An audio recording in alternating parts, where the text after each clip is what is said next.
Assalamualaikum warahmatullahi wabarakatuh. Apa kabar Bapak dan Ibu guru hebat di Indonesia? Pada hari ini saya akan coba sharing ya seputar pertanyaan setelah simulasi mengajar. Nah, baru saja saya melakukan simulasi mengajar itu pada hari Sabtu, tanggal 13 Januari 2024. Nah, di sini saya akan coba sharing ya seputar pertanyaan-pertanyaan apa saja sih yang ditanyakan oleh asesor. Semoga bermanfaat bagi Bapak dan Ibu guru hebat. Pertanyaan yang pertama itu yang ditanyakan oleh asesor itu terkait dengan kelebihan dan kekurangan pembelajaran yang kita gunakan. Nah, di sini saya jawab bahwasanya saya menggunakan model atau metode pembelajaran PBL. Nah, nanti Bapak dan Ibu guru hebat sekalian bisa cari langsung gitu apa sih kelebihan atau kelemahan dari metode PBL ini. Kemudian untuk pertanyaan yang kedua yang ditanyakan itu terkait dengan hal berbeda apa yang akan dilakukan selanjutnya apabila diterapkan pada kondisi yang berbeda. Maksudnya kondisi yang berbeda itu sepemahaman saya itu apabila diterapkan di kelas yang berbeda gitu ya. Nah, di sini hal yang saya lakukan itu saya akan mengidentifikasi permasalahan siswanya.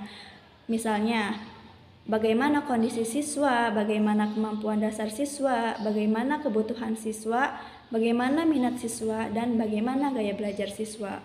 Nah, dari permasalahan tersebut, kemudian akan saya carikan solusinya. Nah, solusi tersebut yang akan saya terapkan pada kelas tersebut gitu. Misalnya metode atau model pembelajaran yang cocok dengan kondisi-kondisi yang telah disebutkan tadi.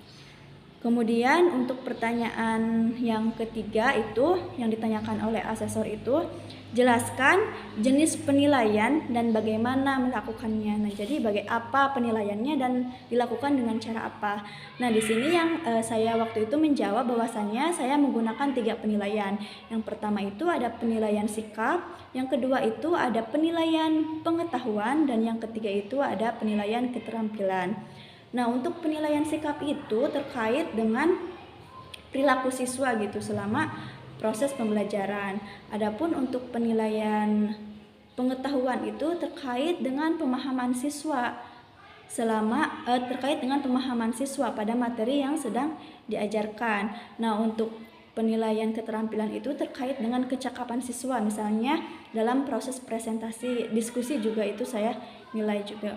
Dan kecakapannya yaitu adapun yang menggunakan project itu kecakapan siswa membuat project itu sendiri.